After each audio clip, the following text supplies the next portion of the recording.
जय हिंद। कैसे हैं आप सब? Welcome to the channel. दोस्तों, बॉर्डर सिक्योरिटी फोर्स या बीएसएफ की तरफ से एसएमटी वर्कशॉप वैकेंसी आई है। ये जो एसएमटी वर्कशॉप की वैकेंसी है ये mainly group B and group C की पोस्टों के लिए है। जो ग्रुप बी में की पोस्टें हैं वो एसआई की पोस्ट है एंड जो ग्रुप सी की पोस्ट है वो कांस्टेबल की पोस्ट है। तो मेनली दो वैकेंसी आई है, दो कैटेगरी की वैकेंसी आई है। पहली है एसआई की है एंड जो दूसरी कांस्टेबल है। ये जो दोनों पोस्टें हैं ये टेक्निकल वैकेंसी है। टेक्निकल पोस्टों के लिए वैकेंसी आई है। तो वैसे मेरे दोस्त जिन्होंने आईटीआई कर रखा है, डिप्लोमा कर रखा है, उनके लिए ये काफ़ी ख़ास है, क्योंकि इसमें बहुत सारे जो मेरे दोस्त हैं जिन्होंने इलेक्ट्रीशियन के ट्रेड में आईटीआई कर रखा है, व्हीकल मैकेनिक के ट्रेड में वेल्डर, पेंटर, टर्नर, कारपेंटर, इन ट्रेडों में अगर आपने आईटीआई कर रखा है तो आपके लिए ये वैकेंसी काफ़ी ख़ास है, काफ़ी इम्पॉर्टेंट है। दूसरा, अगर आपने 10th किया हुआ है, अगर आपने आईटीआई की डिग्री भी नहीं है, पर 10th के बाद अगर आप किसी अच्छे कंपनी में आपके पास एक्सपीरियंस है, अगर आप 3 साल से इन ट्रेडों में काम कर रहे हैं, फिर भी आप एलिजिबल हैं इस फॉर्म को फिल करने के लिए। तो इस बीएसएफ के इसी नोटिफिकेशन पे डिटेल में बात करता हूँ, आपको कंप्लीट जानकारी देता हूँ आगे की वीडियो में कि इसका जो सिलेक्शन प्रोसेस है वो क्या है, एज क्या है, इसका एग्ज़ाम पैटर्न क्या है, इसके लिए जो अगर आप एक्सपीरियंस चाहिए तो कौन से फॉर्म से आपके एक्सपीरियंस होना चाहिए अगर आपने आईटी नहीं कर रखा है। तो सारे पॉइंट्स पे डिटेल में बात करूंगा, कंप्लीट जानकारी दूंगा।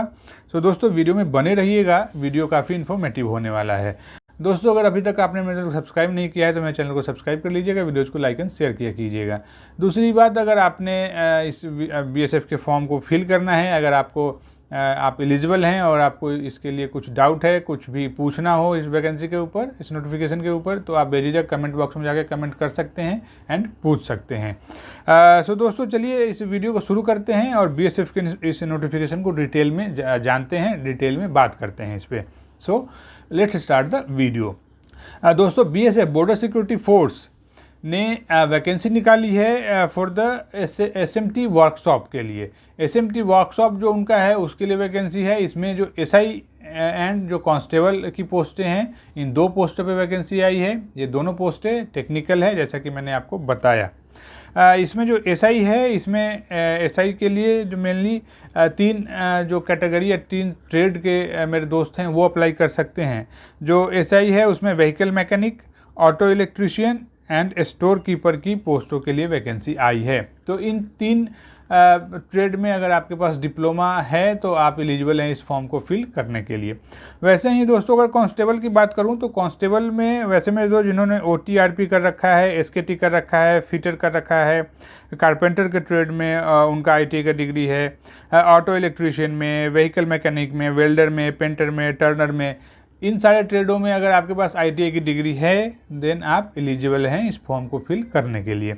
वैसे इसके अलावा अगर आपने इन ट्रेडों में नहीं कर रखा है आईटीआई, पर अगर आप किसी अच्छे रेप्यूटेड फॉर्म में एक्सपीरियंस है आपके पास 3 साल का, देन भी आप एलिजिबल हैं इस फॉर्म को फिल करने के लिए। चलिए दोस्तों, आगे अगर इसके एप्लीकेशन स्टार्ट डेट की बात कर लेते हैं। सबसे पहले तो इसका जो एप्लीकेशन का स्टार्ट डेट है वो 13 जून 2022 से ऑलरेडी स्टार्ट हो चुका है। इसका जो लास्ट डेट है वो 12 जुलाई 2022 है। तो 13 जून से 12 जुलाई के बीच में आप इस फॉर्म को फिल कर सकते हैं। आपको लास्ट डेट तक वेट नहीं करना है, लास्ट डेट से पहले आपको ये फॉर्म फिल कर लेना है। इसके अलावा दोस्तों, इसमें जो कुछ इम्पोर्टेंट बात है वो मैं पहले आपको बता दूं। इसका जो एप्लीकेशन है ये सिर्फ ऑनलाइन मोड है, ये सिर्फ आप ऑनलाइन ही अप्लाई कर सकते हैं। दूसरी बात, इसके लिए मेल एंड फीमेल दोनों एलिजिबल हैं फॉर्म फिल करने के लिए। मेल कैंडिडेट भी एंड फीमेल कैंडिडेट भी, कोई भी इसके लिए अप्लाई कर सकते हैं अगर आप एलिजिबल हैं तो, अगर आप इसके क्राइटेरिया को फुलफिल करते हैं तो। इसलिए दोस्तों, आगे बढ़ूँ, अगर इसके एप्लीकेशन फ़ी की बात कर लेता हूँ तो जो ग्रुप बी की पोस्ट है, जो कि एसआई है, सब इंस्पेक्टर की पोस्ट है, उसके लिए जो एप्लीकेशन फ़ी है वो 200 रुपीज़ है। एंड जो ग्रुप सी की पोस्ट है, जो कि कांस्टेबल की पोस्ट है, उसके लिए जो एप्लीकेशन फ़ी है वो 100 रुपीज़ है। इसके अलावा जो वीमेन कैंडिडेट हैं, जो एससी कैंडिडेट हैं, जो एससी कैंडिडेट है एंड एक्स सर्विसमैन एंड जो प्रेजेंट पर्सनल हैं बीएसएफ के, उनके लिए कोई भी एप्लीकेशन फ़ी नहीं है, वो नील है, वो एग्जम्प्टेड हैं। चलिए दोस्तों, आगे बढ़ूँ और अगर इसके एजुकेशन क्वालिफिकेशन की बात कर लेते हैं कि क्या एजुकेशन क्वालिफिकेशन मांगा है बीएसएफ ने।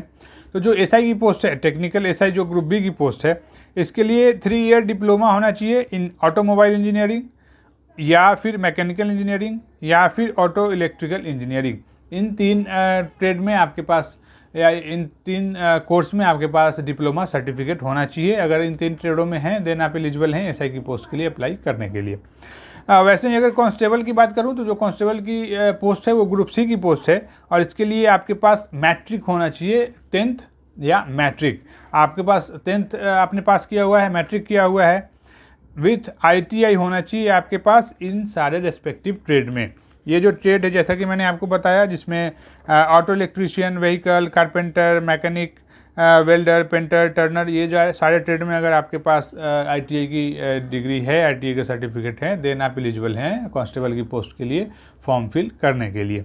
इसके अलावा अगर आपने ITI नहीं किया हुआ है और सिर्फ आप 10th पास हैं या मैट्रिक पास हैं तो आपके पास 3 साल का एक्सपीरियंस होना चाहिए किसी भी रेप्यूटेड फर्म से, रेप्यूटेड कंपनी से। अगर आपने इन सारे ट्रेडों में वहाँ पे काम कर रखा है, जैसे कारपेंटर का काम कर रखा है, टर्नर का काम कर रखा है, वेल्डर का काम कर रखा है, तो 3 साल का सर्टिफिकेट अगर आपके पास है देन फिर भी आप एलिजिबल हैं इस फॉर्म को फिल करने के लिए। चलिए दोस्तों आगे बढ़ते हैं और इसके एज की बात कर लेते हैं कि कौन से ग्रुप के मेरे दोस्त जो हैं इसके लिए एलिजिबल हैं।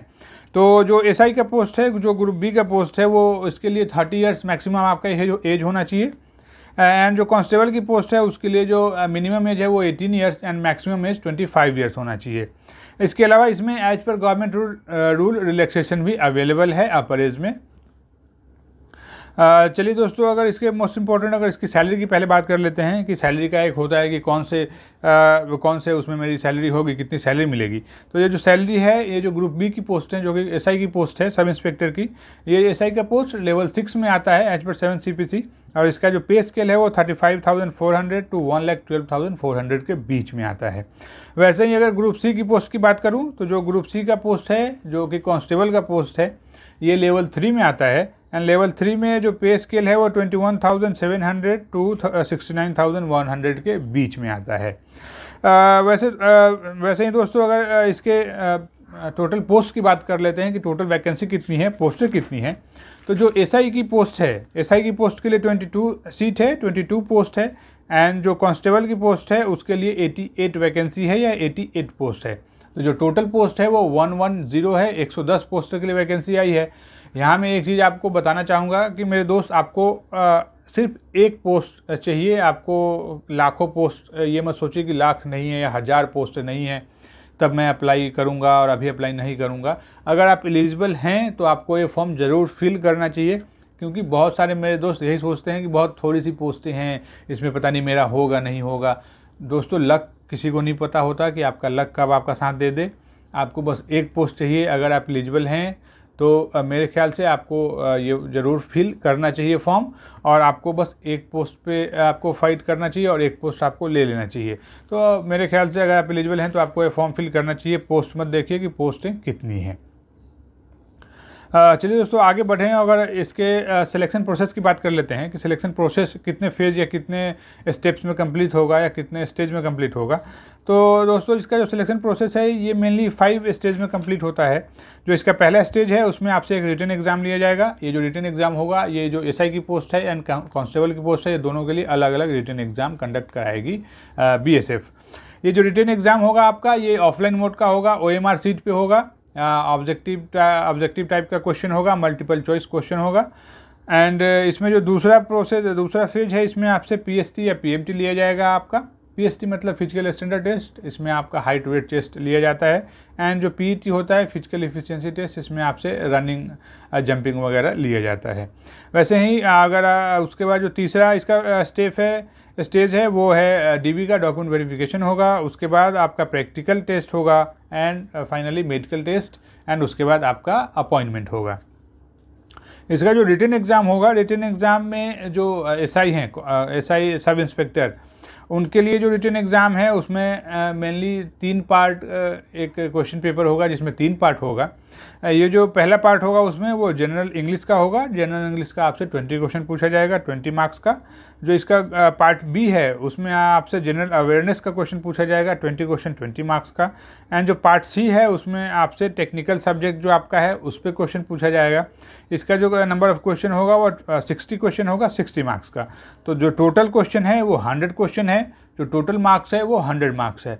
इसके लिए जो आपको टाइम दिया जाएगा वो 2 आवर का होगा। 2 घंटे में आपको 100 क्वेश्चन सॉल्व करना है। इसमें एक चीज़ नोट कीजिएगा, कोई भी नेगेटिव मार्किंग नहीं है, आप बेझिझक अटैम्प्ट ले सकते हैं। वैसे ही अगर कांस्टेबल की बात कर लेता हूं कि जो कांस्टेबल की पोस्ट है उसके लिए रिटन एग्ज़ाम कैसा होगा, तो इसके रिटन एग्ज़ाम में 4 सेक्शन होगा। इन 4 सेक्शन में जो पार्ट वन या सेक्शन, जिसमें पार्ट 1 या सेक्शन ए है, उसमें आपसे न्यूमेरिकल एबिलिटी का क्वेश्चन पूछा जाएगा 25 क्वेश्चन 25 मार्क्स का। जो पार्ट बी है उसमें आपसे रीजनिंग पूछा जाएगा, रीजनिंग 25 क्वेश्चन 25 मार्क्स का। जो पार्ट सी है उसमें जनरल अवेयरनेस का क्वेश्चन होगा 25 क्वेश्चन 25 मार्क्स का। एंड जो पार्ट डी है उसमें जनरल साइंस का क्वेश्चन होगा 25 क्वेश्चन 25 मार्क्स का। तो जो टोटल क्वेश्चन है वो 100 क्वेश्चन 100 मार्क्स का। इसके लिए जो टाइम है वो 2 आवर का टाइम आपको दिया जाएगा। 2 घंटे में आपको ये पेपर सॉल्व करना है। इसमें कोई नेगेटिव मार्किंग नहीं है, आप बेझिझक अटैम्प्ट ले सकते हैं। इसका चलिए दोस्तों, सिलेक्शन प्रोसेस का जो दूसरा स्टेज है उसकी बात करें तो जो दूसरा स्टेज है वो पीएसटी या पीईटी का है। पीएसटी में फिजिकल स्टैंडर्ड टेस्ट में जो मेरे दोस्त जो मेल कैटेगरी से बिलोंग करते हैं, तो जो मेल हैं इनका हाइट जो है 165 सेंटीमीटर होना चाहिए। इनका chest unexpanded 75 centimetre and after expansion ये 80 सेंटीमीटर का होना चाहिए। इनका जो वेस्ट है वो एज पर हाइट इनका अकॉर्डिंग टू इनके हाइट होना चाहिए। वैसे ही जो पीएसटी फॉर फीमेल कैंडिडेट, उनका जो हाइट है वो 157 सेंटीमीटर का होना चाहिए। चेस्ट का जो इसमें क्राइटेरिया है ये एलिजिबल नहीं है इनमें। एंड जो वेट है इनका ये भी इनके हाइट के अकॉर्डिंग होना चाहिए। वैसे ही अगर पीईटी की बात कर लेते हैं, फिजिकल एफिशिएंसी टेस्ट की, तो पीईटी में जो मेल कैंडिडेट हैं उनको 3.2 किलोमीटर का रन करना है। इसके लिए आपको 17 मिनट का टाइम दिया जाएगा। 17 मिनट में आपको 3.2 किलोमीटर रन करना है। जो फीमेल कैंडिडेट हैं उनके लिए 6 किलोमीटर का रन है और इनके लिए जो उनको टाइम मिलेगा वो 9 मिनट का टाइम मिलेगा। तो ये आप ध्यान रखिएगा। चलिए दोस्तों आगे बढ़ूं और अगर इसके क्वालिफ़िकेशन की बात कर लेते हैं कि जो क्वालिफ़िकेशन मार्क्स है वो कितना रखा गया है बीएसएफ की तरफ से। तो वैसे मेरे दोस्त जो जनरल कैटेगरी से बिलोंग करते हैं, ईडब्ल्यूएस कैटेगरी के एंड ओबीसी कैटेगरी के हैं, उनको 35% मिनिमम मार्क्स लाना है रिटन एग्ज़ाम में। अगर आपका 35% मार्क्स आता है देन आप जो अगला इसका स्टेज है जो पीईटी या पीएसटी का है उसके लिए आप क्वालिफाई करते हैं और उसके लिए आपको कॉल किया जाएगा। वैसे ही जो एसटी एससी के कैंडिडेट हैं उनको 33% मिनिमम मार्क्स लाना है रिटन एग्ज़ाम में। इसके अलावा दोस्तों अगर इसके जो कुछ इंपॉर्टेंट बातें हैं जो बीएसएफ ने बोली हैं उसके बारे में बात कर लेते हैं जो आपको जानना ज़रूरी है कि एक तो जो इसका जो रिटन एग्ज़ाम होगा वो आपसे ओएमआर सीट पे लिया जाएगा, ऑफलाइन मोड का होगा, एमसीक्यू क्वेश्चन होगा, multiple choice question, objective type का होगा। दूसरा, इसमें कोई नेगेटिव मार्किंग नहीं है तो आप अटैम्प्ट ले सकते हैं। तीसरा, अगर टैटू के बारे में बताया कि अगर आपने टैटू बनवा रखा है तो टैटू का क्या है। तो दोस्तों अगर आपके बॉडी में कहीं भी टैटू है उससे बीएसएफ को कोई मतलब नहीं है। आपके लेफ्ट हैंड में टैटू है इससे भी बीएसएफ को कोई मतलब नहीं है। जो टैटू है वो राइट हैंड में नहीं होना चाहिए, राइट हैंड के इस पोर्शन में टैटू नहीं होना चाहिए, इस पोर्शन में, बिकॉज जब आप सैल्यूट करते हैं तो ये पोर्शन दिखाई देता है आपके हैंड का और इसमें कोई टैटू नहीं होना चाहिए। अगर यहाँ पे आपको टैटू नहीं है देन आप एलिजिबल हैं इस फॉर्म को फिल करने के लिए। इसके अलावा जो मेरिट लिस्ट का बात बीएसएफ ने बोला है कि जो मेरिट लिस्ट बनेगा वो टोटली डिपेंड करता है आपके रिटन एग्ज़ाम पे एंड जो आपका स्किल टेस्ट होगा या फिर आपका जो ट्रेड टेस्ट होगा उसके ऊपर डिपेंड करता है। तो रिटन एग्ज़ाम में आपका परफॉर्मेंस अच्छा होना चाहिए एंड जो आपका ट्रेड टेस्ट होगा जो कि प्रैक्टिकल टेस्ट बोला है बीएसएफ ने, उसमें आपका जो परफॉर्मेंस है वो अच्छा होना चाहिए क्योंकि दोनों का जो वेटेज है वो 50-50% का वेटेज है और इसी के बेस पे आपका मेरिट बनेगा और फिर उसके बाद आपको ज्वाइनिंग मिलेगा। दोस्तों आज के इस वीडियो में बीएसएफ के इसी नोटिफिकेशन पे बात करना था। आई होप आपको ये वीडियो अच्छा लगा होगा क्योंकि इसमें जो भी इम्पोर्टेंट बातें हैं जो डिटेल में मैंने आपको बताया एंड फिर भी अगर आपको कुछ और जानकारी चाहिए होगी तो आप इस नोटिफिकेशन का जो पीडीएफ लिंक है एंड इसका जो अप्लाई लिंक है वो मेरे डिस्क्रिप्शन में होगा। आप पहले पीडीएफ लिंक पे क्लिक करके अच्छे से इस नोटिफिकेशन को जानिए, पढ़िए, गो थ्रू होइए, देन आपको लगे कि आप एलिजिबल हैं देन अप्लाई लिंक पे क्लिक करके आप वहाँ पे अप्लाई कर सकते हैं। दूसरी बात, अगर अभी तक आपने मेरे चैनल को सब्सक्राइब नहीं किया है तो चैनल को सब्सक्राइब कर लीजिए, वीडियोज़ को लाइक एंड शेयर किया कीजिए। मैं पूरी कोशिश करता हूं कि जो भी इंपॉर्टेंट एंड पॉपुलर वैकेंसीज आती है वो मैं आप तक पहुंचा सकूं और आपको इसके बारे में जानकारी दे पाऊं। तो चैनल को सब्सक्राइब कर लीजिएगा ताकि आप कोई भी वैकेंसी मिस न कर पाएँ। इसके अलावा अगर आपको इस वैकेंसी के ऊपर कुछ भी पूछना हो, बीएसएफ के ऊपर कुछ पूछना हो, तो आप बेझिझक कमेंट बॉक्स में जाके वहाँ पे कमेंट कर सकते हैं और पूछ सकते हैं। तो दोस्तों आज की इस वीडियो में बीएसएफ के इसी नोटिफिकेशन पे डिटेल में बात करना था, कंप्लीट जानकारी देनी थी आपको। चलिए फिर मिलते हैं किसी दूसरे वीडियो में किसी नई वैकेंसी के साथ या किसी दूसरे अपडेट के साथ किसी वैकेंसी के ऊपर। तब तक के लिए जय हिंद।